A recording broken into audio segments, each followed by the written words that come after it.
Shalom.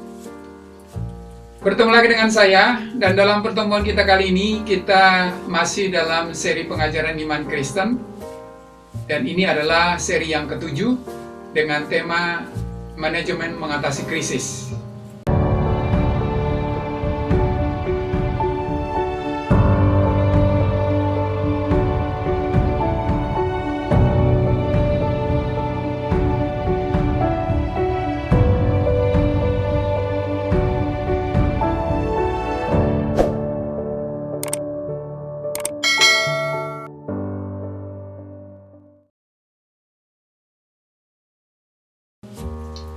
Saudara, masalah adalah sesuatu yang sering terjadi dalam kehidupan manusia. Apakah itu masalah dalam kehidupan secara pribadi atau masalah yang timbul dalam keluarga dan juga dalam masyarakat. Setiap manusia menginginkan untuk dapat memecahkan masalah yang ada. Itulah sebabnya manusia berusaha untuk mencari cara dalam mengatasinya. Tidak bisa dipungkiri, setiap manusia memiliki cara yang berbeda-beda dalam menyelesaikan masalah yang melanda. Itulah sebabnya berikut ini ada sebuah contoh dalam Alkitab di mana sebuah krisis terjadi dan kemudian dapat diatasi, yaitu krisis dalam pernikahan di Kana, seperti yang terdapat di dalam Yohanes pasal 2 ayat 1 sampai ayat yang ke-11. Mari kita lihat latar belakang masalahnya. Peristiwa yang terjadi dalam perikop di atas adalah sebuah pernikahan di kota Kana yang di Galilea. Dalam tradisi Yahudi, peristiwa pernikahan adalah suatu peristiwa yang penting. Dan biasanya pernikahan itu berlangsung selama 7 hari. Dalam masa itu rumah mereka harus terbuka untuk semua tamu yang akan datang. Pesta yang demikian itu yang berlangsung selama 1 minggu merupakan peristiwa yang sangat istimewa yang dipenuhi dengan sukacita. Anggur adalah hal yang sangat penting bagi pesta orang Yahudi. Tanpa anggur tak ada sukacita. Kalau anggur tidak ada, maka keluarga yang bersangkutan merasa mendapat persoalan besar. Sebab keramat tamah merupakan tugas suci setiap orang dan keluarga. Kehabisan anggur dalam suatu pesta pernikahan merupakan penghinaan yang tak terhingga bagi kedua mempelai. Dan ternyata dalam pernikahan itu terjadi kehabisan anggur, sementara pesta masih berlangsung. Mari kita lihat orang-orang yang ada dalam lingkaran masalah yang ada. Pertama adalah kedua mempelai, yaitu pihak yang bertanggung jawab atas pesta yang sedang berlangsung. Mereka lah yang harus menyediakan semua kebutuhan dan keperluan dari pesta itu. Yang kedua adalah Maria, ibu Yesus, sebagai kerabat dari kedua mempelai yang mendukung jalannya pesta. Yang ketiga adalah Yesus, yaitu sebagai undangan dan memiliki posisi sebagai tamu dalam pesta itu. Yang keempat adalah murid-murid Yesus. Mereka memiliki posisi yang sama seperti Yesus yang adalah guru mereka. Yang kelima adalah pelayan-pelayan. Sebagai orang yang bertanggung jawab atas jalannya pesta. Di pundak mereka lah dibebankan kesuksesan pesta itu. Yang keenam adalah pemimpin pesta. Sebagai orang yang mengatur atau yang mengkoordinir jalannya pesta. Yang ketujuh adalah tamu yang hadir, yaitu sebagai pribadi-pribadi yang akan mendapatkan pelayanan dan orang yang akan menikmati sukacita dari pesta itu. Sekarang mari kita lihat masalah yang terjadi. Pada hari di mana pesta sedang berlangsung, mereka kekurangan anggur. Hal ini tentu menjadi masalah besar bagi kelangsungan pesta tersebut. Ada ancaman akan mendapatkan penghinaan dari tamu-tamu yang hadir dalam pesta itu. Itulah sebabnya diperlukan pemecahan masalah dalam peristiwa itu, agar tidak terjadi hal-hal yang lebih buruk lagi. Sekarang kita melihat upaya untuk mengatasi masalah yang ada.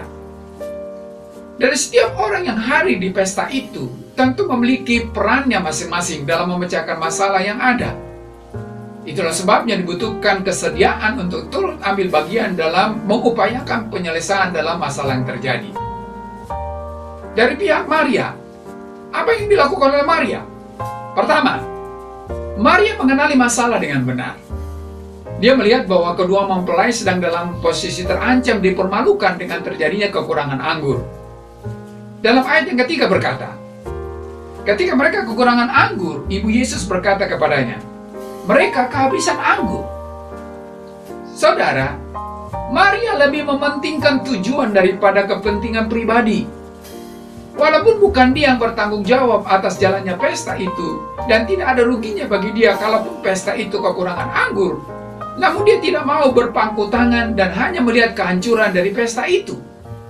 Itulah sebabnya dari pemahamannya dengan kondisi yang ada, dia bertindak untuk melakukan apa yang bisa dilakukan bagi pemecahan masalah yang ada. Yang kedua, dia mengambil inisiatif untuk memecahkan masalah. Inisiatif Maria adalah dengan memberitahukannya kepada Yesus. Dalam ayat yang ketiga berkata, ketika mereka kekurangan anggur, Ibu Yesus berkata kepadanya, mereka kehabisan anggur. Saudara, di sini Maria menempatkan posisinya sebagai inisiator bagi sebuah kerjasama. Dia tidak mau melihat keadaan semakin buruk. Itulah sebabnya sekalipun dia bukanlah tuan rumah, namun dia berinisiatif untuk mencari solusi. Bisa saja dia menginformasikan masalah itu kepada kedua mempelai. Namun apakah itu akan menyelesaikan masalah?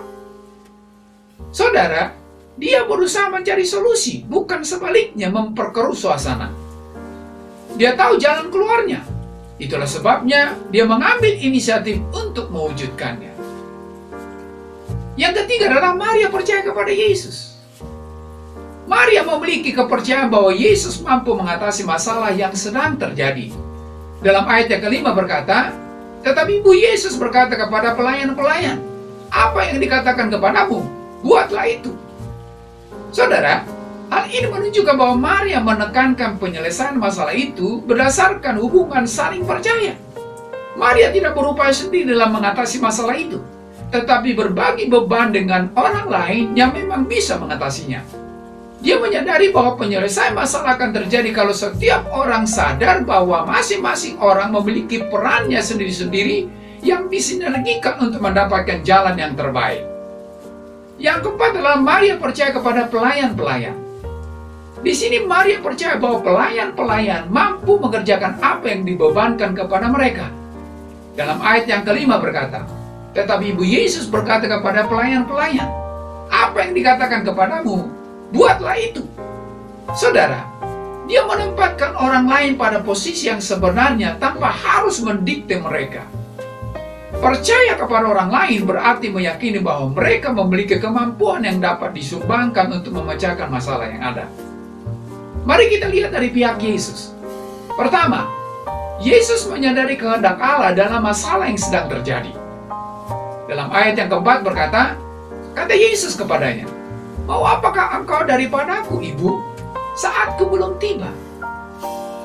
Saudara, kepekaan Yesus akan kehendak Allah tidak akan membuat dia berdiam diri. Yesus lebih mementingkan rencana Allah daripada kepentingan pribadi. Walaupun Yesus statusnya adalah tamu dalam pesta itu, tetapi jauh lebih daripada itu, dia menyadari bahwa ada rencana Allah yang perlu dikerjakan dalam pesta itu daripada sekedar memenuhi keinginan pribadi. Yang kedua adalah memahami suasana yang terjadi dalam pesta. Yesus tahu bahwa tuan rumah mengalami masalah di mana mereka kekurangan anggur yang bisa mengancam keberlangsungan pesta itu sendiri. Pemahaman Yesus ini tentu tidak sekedar pengetahuan yang tanpa makna, tetapi menjadi alasan untuk dia berbuat sesuatu sebagai sumbangsi untuk mengatasi masalah yang ada. Yang ketiga, berusaha untuk memberikan kontribusi bagi pemecahan masalah. Kontribusi yang diberikan oleh Yesus adalah dengan mendelegasikan sebagian tanggung jawab kepada pelayan-pelayan yang ada. Hal ini merupakan sebuah kerjasama yang baik dalam mengatasi masalah. Dalam ayat yang ke-7 sampai 8 berkata, Yesus berkata kepada pelayan-pelayan itu, isilah tempayan-tempayan itu penuh dengan air. Dan mereka pun mengisinya sampai penuh. Lalu kata Yesus kepada mereka, sekarang cedoklah dan bawalah kepada pemimpin pesta. Lalu mereka pun membawanya. Saudara, walaupun Yesus bisa melakukan semua yang dibutuhkan bagi penyelesaian masalah itu, tetapi dia tidak bertindak seperti seorang Superman. Dia tetap melibatkan orang lain agar setiap orang yang ada dalam lingkaran masalah itu melakukan peran mereka masing-masing. Yang keempat adalah melakukan tanggung jawabnya. Yesus melakukan tanggung jawabnya, di mana hal itu hanya dia bisa melakukannya dan tidak mungkin orang lain, yaitu mengubah air menjadi anggur. Dalam ayat yang ke-9 berkata, setelah pemimpin pesta itu mengecap air yang telah menjadi anggur itu. Saudara, Yesus sadar apa yang menjadi tanggung jawabnya, dan dia tidak lari dari situ. Kesadaran inilah yang menghasilkan pemecahan dari masalah yang ada. Kita lihat sekarang dari pihak pelayan-pelayan. Apa yang dilakukan oleh pelayan-pelayan? Pertama, memenuhi tugas dan tanggung jawabnya. Para pelayan itu memenuhi apa yang didelegasikan kepada mereka dengan mengisi 6 tempayan penuh dengan air. Dalam ayat yang ke-7 berkata, Yesus berkata kepada pelayan-pelayan itu, isilah tempayan-tempayan itu penuh dengan air. Dan mereka pun mengisinya sampai penuh. Walaupun mereka menyadari bahwa perintah itu tidak ada sangkut pautnya dengan masalah yang sedang terjadi, tetapi mereka mentaatinya. Di sini para pelayan lebih menekankan pada pemenuhan tanggung jawabnya daripada keraguan yang timbul dari cara penyelesaian masalah yang sedang diupayakan.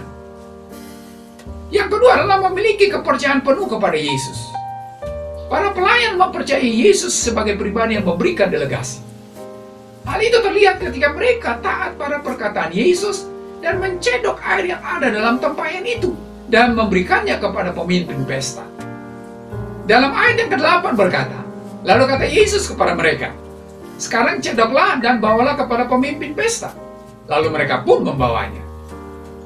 Saudara, mereka mempercayai orang yang mendelegasikan tugas itu lebih daripada konsekuensi yang akan mereka terima. Terkadang masalah tidak kunjung ada jalan keluarnya karena setiap orang yang ada dalam lingkaran masalah itu dipenuhi rasa saling curiga. Hal itu tidak dimiliki oleh para pelayan ini, tetapi mereka memiliki sikap saling percaya. Mereka siap menanggung risiko dimarahi, dipermalukan, atau dipecat jika air itu tidak berubah menjadi anggur. Karena ketika mereka mencedok air itu, tetap masih air biasa, tetapi mereka tetap taat. Sekarang kita lihat dari pihak pemimpin pesta. Apa yang dilakukan oleh pemimpin pesta? Memberikan penghargaan yang semestinya. Dalam ayat yang ke-10 berkata, ia memanggil mempelai laki-laki dan berkata kepadanya, setiap orang menghidangkan anggur yang baik dahulu, dan sesudah orang puas minum, barulah yang kurang baik. Akan tetapi engkau menyimpan anggur yang baik sampai sekarang. Saudara, di sini pemimpin pesta tidak menahan sesuatu hal yang seharusnya diberikan, yaitu penghormatan kepada orang yang telah berjasa dalam pesta itu. Kalaupun penghormatan itu tidak diberikan kepada Yesus, hal itu karena dia tidak tahu bahwa yang melakukannya adalah Yesus. Atau para pelayan tidak protes. Kenapa justru kedua mempelai yang mendapatkan penghormatan, padahal mereka lah yang menanggung risiko yang sangat berat apabila air yang mereka berikan itu tetap air. Hal ini menunjukkan bahwa tidak peduli siapa yang mendapatkan pujian, yang penting masalah bisa diatasi. Mari kita lihat dampak dari krisis yang telah diatasi. Yang pertama kita coba lihat jika krisis tidak teratasi, apa yang terjadi? Pertama adalah terjadi kekurangan. Kedua mempelai dipermalukan. Ketiga, nama baik atau harga diri menjadi rusak atau dicemooh. Yang keempat, yang ada adalah air yang tidak layak untuk diminum atau hanya untuk pembasuhan kaki saja. Mari kita lihat sekarang ketika krisis diatasi. Apa yang didapatkan? Pertama, terjadi kelimpahan. Kedua mempelai dihormati. Ketiga, nama baik atau harga diri menjadi harum atau dipuji. Yang keempat, tersedia minuman anggur manis dengan kualitas yang terbaik. Saudara, apakah nilai-nilai yang dapat kita pelajari mengenai manajemen mengatasi krisis seperti yang terdapat di dalam Yohanes pasal 2, ayat 1 sampai ayat yang ke-11? Yang pertama adalah dibutuhkan kerjasama tim yang dilandasi hubungan saling percaya di antara pihak-pihak yang sedang mengalami masalah. Masing-masing kita memiliki sesuatu yang bisa disumbangkan dalam mengatasi krisis yang ada. Jadi jangan pernah berdiam diri. Mungkin masalahnya tidak kunjung selesai karena ada di antara kita yang tidak menyumbangkan apa yang bisa diberikan bagi penyelesaian masalah yang ada. Yang kedua, kita harus tahu peran kita masing-masing dalam upaya pemecahan masalah dan berusaha untuk memenuhi peran itu dengan sebaik-baiknya. Jangan pernah lakukan apa yang menjadi peran orang lain, tetapi penuhilah peran Anda secara bertanggung jawab, maka jalan akan terbuka. Yang ketiga, harus ada orang yang memiliki peran sebagai inisiator untuk mengusahakan pemecahan masalah agar masalah tidak berlarut-larut dan akhirnya semakin kompleks. Terkadang masalah tidak bisa diselesaikan bukan karena tidak ada jalan keluarnya, tetapi karena tidak ada orang yang memulainya. Yang keempat, dibutuhkan pendelegasian tugas sehingga usaha pemecahan masalah terjadi secara produktif dan efektif. Tidak ada orang yang mampu melakukan semua hal, tetapi setiap kita saling membutuhkan satu dengan yang lain. Sekecil apapun peran orang lain, sungguh sangat dibutuhkan dalam pemecahan masalah yang ada. Yang kelima, jangan takut untuk mengambil resiko, karena hal itu tidak akan menyelesaikan masalah. Mungkin kita akan mengalami kegagalan dalam mengupayakan pemecahan masalah itu. Tetapi itu lebih baik daripada kita tidak melakukan apa-apa yang hanya akan membuat masalah lebih rumit. Siapa tahu justru karena ketakutan kita akan risiko itulah yang menjadi kendala, sehingga kita tidak pernah keluar dari masalah yang ada dan bukan karena masalah itu sendiri. Yang keenam, gunakan apa yang ada pada Anda walaupun itu terbatas. Sekecil apapun andil Anda dalam penyelesaian masalah itu adalah unsur yang sangat menentukan bagi pemecahan masalah yang ada. Jadi, jangan berkecil hati. Yang ketujuh, lakukan apa yang menjadi tanggung jawab Anda secara maksimal. Dan jangan pernah mengabaikannya. Dan selebihnya, yaitu bagian yang tidak dapat Anda lakukan, menjadi bagiannya Tuhan. Kerjakan apa yang menjadi bagian Anda. Dan selebihnya, itu urusan Tuhan. Yang kedelapan, sebesar apapun masalah yang kita hadapi, kita harus percaya bahwa mujizat masih ada untuk menyelesaikannya. Jadi, jangan pernah menyerah. Sampai di sini pertemuan kita kali ini, dan kita akan lanjutkan di seri berikutnya. Terima kasih, dan Shalom.